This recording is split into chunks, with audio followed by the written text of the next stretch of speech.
गोविंद यनाय विद्महे वासुदेवाय धीमहि तन्नो विष्णुः प्रचोदयात् महादेव्यै च विद्महे विष्णुपत्न्यै च धीमहि तन्नो लक्ष्मी प्रचोदयात् धनुर्धराय विद्महे सर्वसिद्धिं च धीमहि तन्नो दरा प्रचोदयात् पर्याप्त्यानन्दराय सर्वस्तोमोदिरात्र उत्तममहर्भवति सर्वस्याप्त्यै सर्वस्य नित्यै सर्वमेव तेनाप्नोति सर्वं जयति नारायणाय विद्महे वासुदेवाय धीमहि तन्नो विष्णुः प्रचोदयात् महादेव्यै च विद्महे विष्णुपत्न्यै च धीमहि तन्नो लक्ष्मीः प्रचोदयात् धनुर्धराय विद्महे सर्वसिद्धिं च धीमहि तन्नो दराः प्रचोदयात् पर्याप्त्यानन्दराय सर्वस्तोमोदिरात्र उत्तममहर्भवति सर्वस्याप्त्यै सर्वस्य नित्यै सर्वमेव तेनाप्नोति सर्वं जयति यदा शक्ति सायंकाल भगवदाराधनक्रमेण घोरारङ्गनाथ स्वामिदेवता प्रीत्यर्थे भगवद्कैङ्कर्यरूपेण सायंकाल आराधनानन्तरे दिव्यमङ्गल मन्त्रपुष्पाणि समर्पयामि साधे करुणा पूर्वाचार्यர்கள் பூதமனுட்டானங்கள் பூர்வார் வார்த்தைகளை கொண்டு நீர் தேரி இரல்லருமான் ஞானத்தே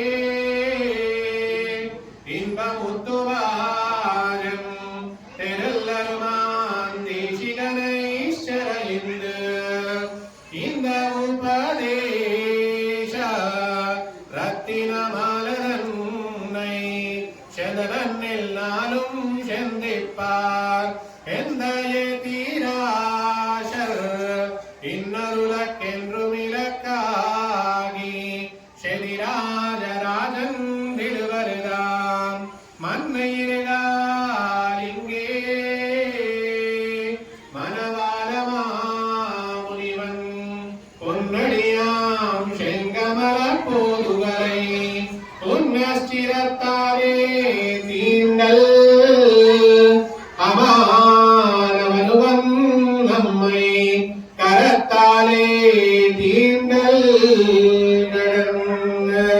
ஓம் கோதா மகாலட்சுமி மாயி ஓம் மனோஹிரும் சேட்சாத வேரோகாமஸ்வம் புருஷம் ஜெகதே அபிப்ரதக்னாகஹி ஸ்ரீயா மாபரிபாதயா கோவிந்தா हरे राम राम राम हरे हरे हरे राम राम हरे कृष्ण कृष्ण कृष्ण हरे हरे हरे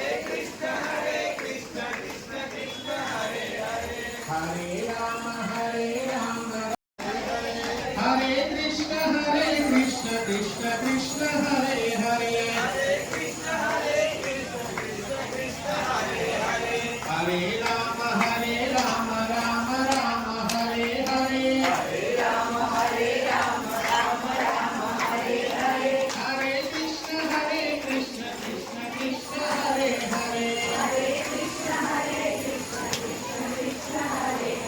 हरे राम कलंद தேசிகபேச்சரவம் கேட்டிலையோ பேய் பெண்ணே காசும் பிறப்பும் நலவலப்பகை வேர்த்து வாசனரும் நலையாய செயல்பத்தினால் ஓசை படுத்துயிரவம் கேட்டிலையோ நாயக பெண் பிள்ளாய் நாராயணன் மூர்த்தி கேசவனை பாடவம் நீ கேட்டே கிடத்தியோ தேசமுடையாய் திருவேலோ வெம்பாவாய் शरणम बोल घोड़ा माई की बोल महालक्ष्मी माई की बोल राधा कृष्ण भगवान की बोल वेंकटेश भगवान की गोविंदा गोविंदा गोविंदा ఆలయం దాకా తీసుకొని వచ్చి ఈ యొక్క కార్యక్రమంలో మనందరం కూడా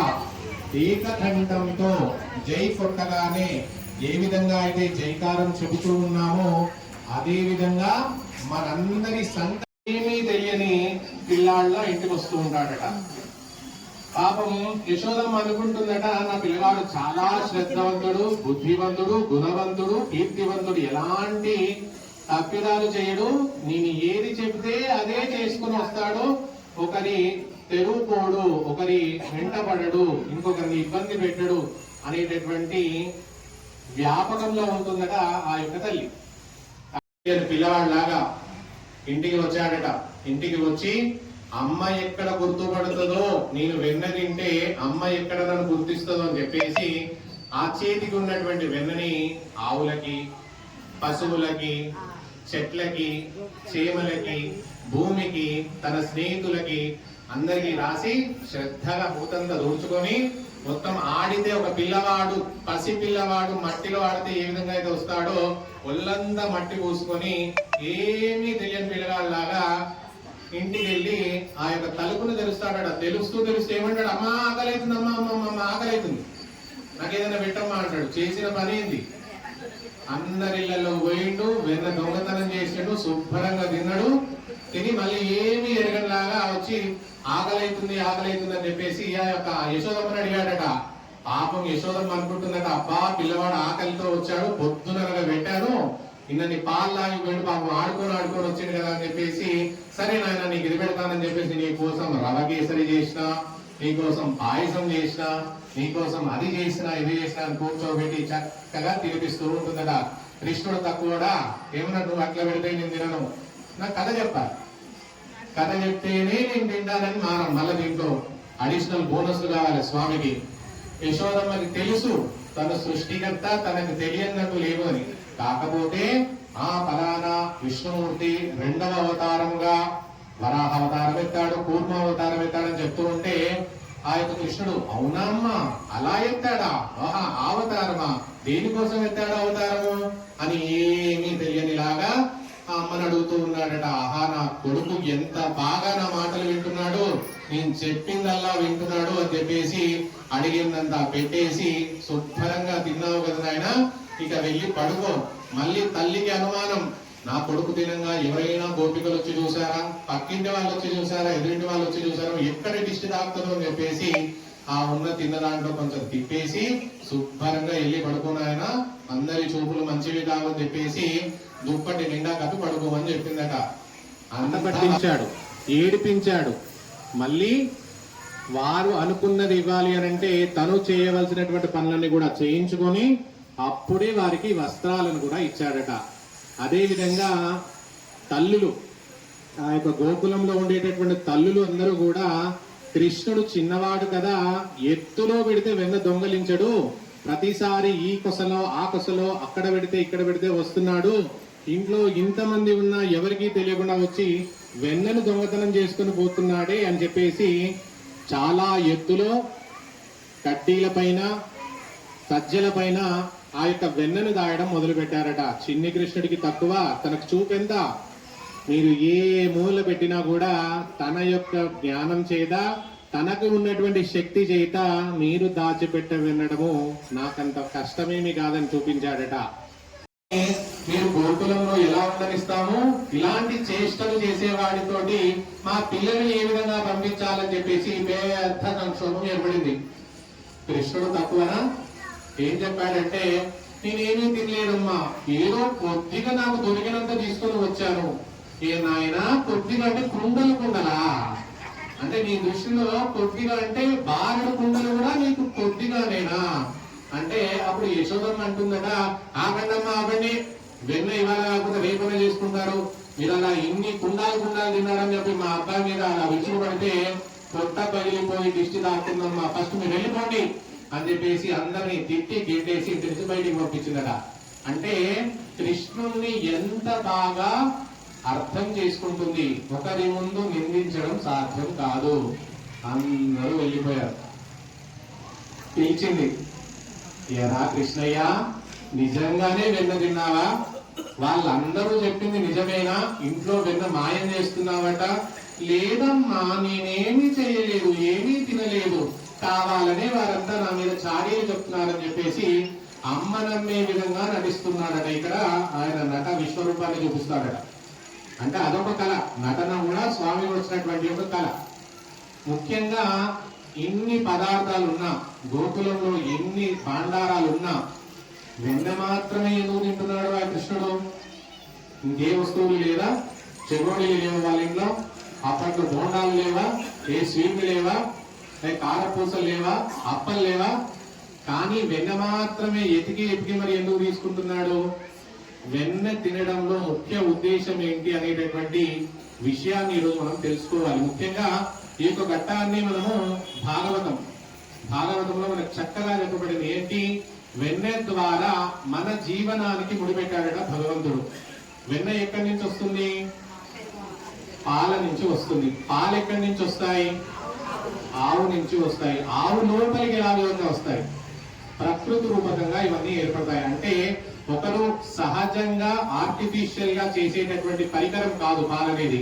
అవి మానవ శరీరంలో మనము తినేటటువంటి వస్తువుల ద్వారా మనం పీల్చేటటువంటి ప్రకృతి భాండాలన్నింటినీ కూడా జత చేసి మన శరీరంలో ఏర్పడి ఒక ఆరోగ్యకరమైనటువంటి శక్తిని ప్రసాదించే విధంగా ఆ యొక్క ద్రవ్యాన్ని భగవంతుడు సృష్టించాడట.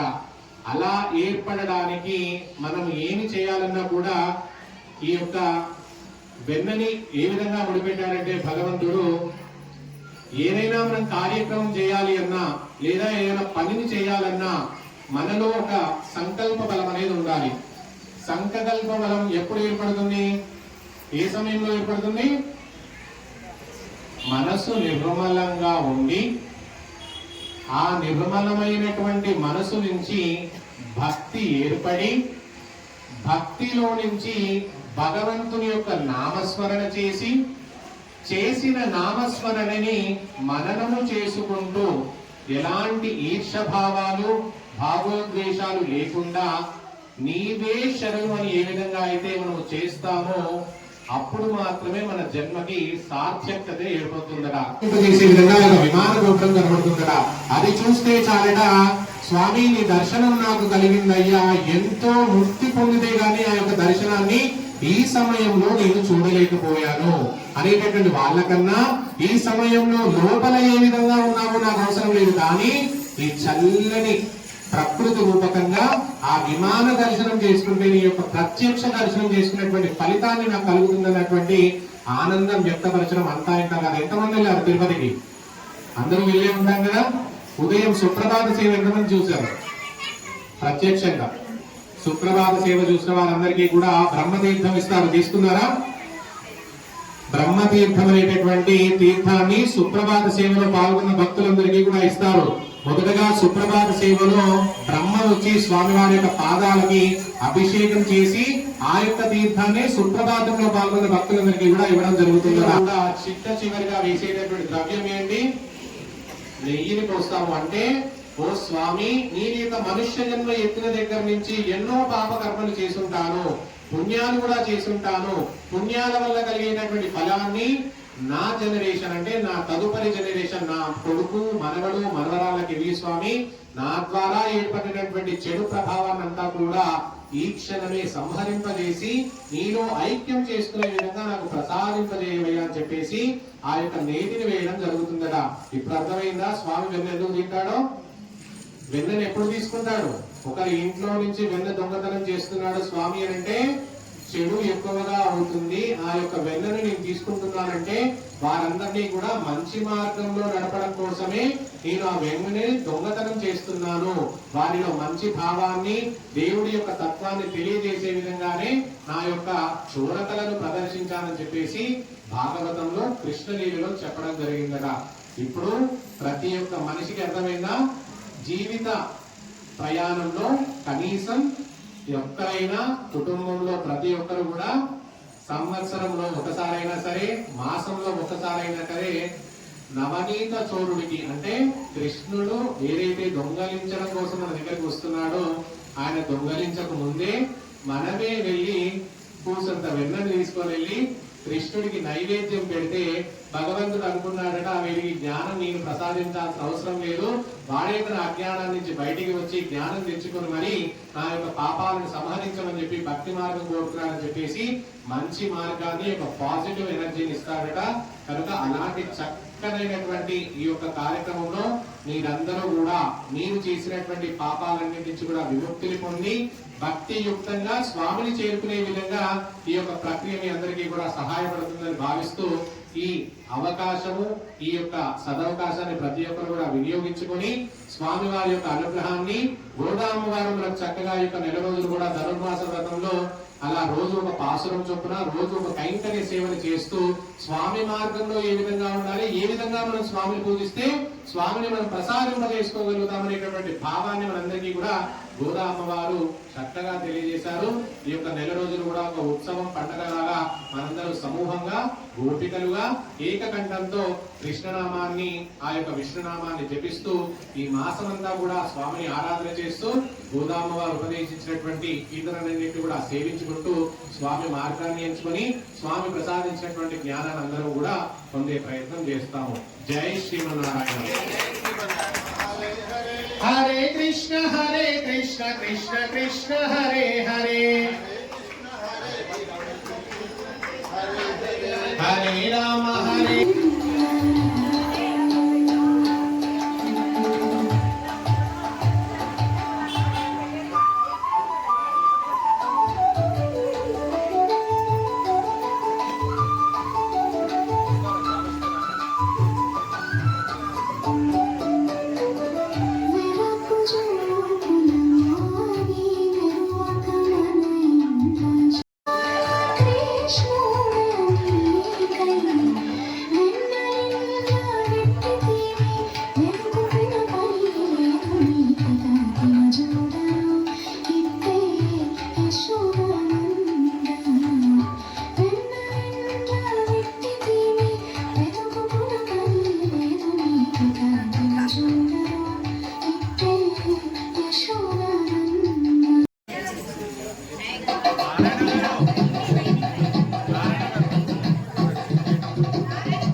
నిర్వహించుకుంటున్నాము. ఆ ధనుర్మాస ఉత్సవాలలో భాగంగా ఈనాడు మనకు ఉపదేశించినటువంటి పాశుర సేవలో భాగంగా ఆనాడు గోపికలు ఏ విధంగా అయితే తెలుగులో నుంచి వెన్నెలు వెలికతీసి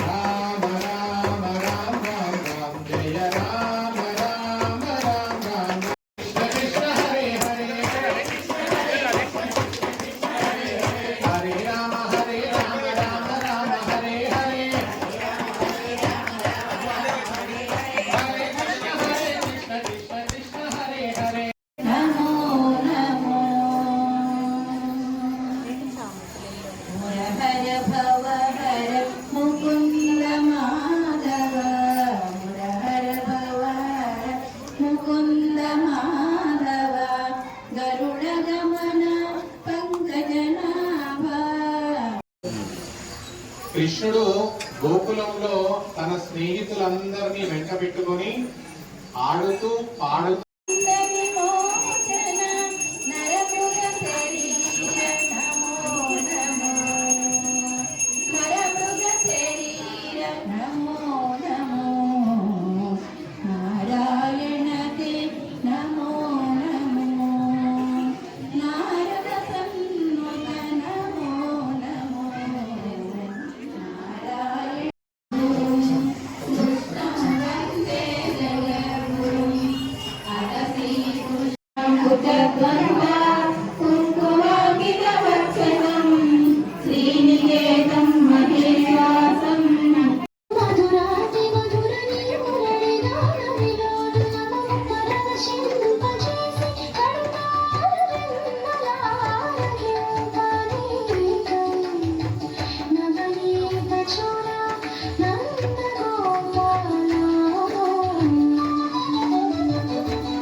ఎన్ని వచ్చింది అనుకుంటాను.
రెండు రౌండ్లు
DJ songs.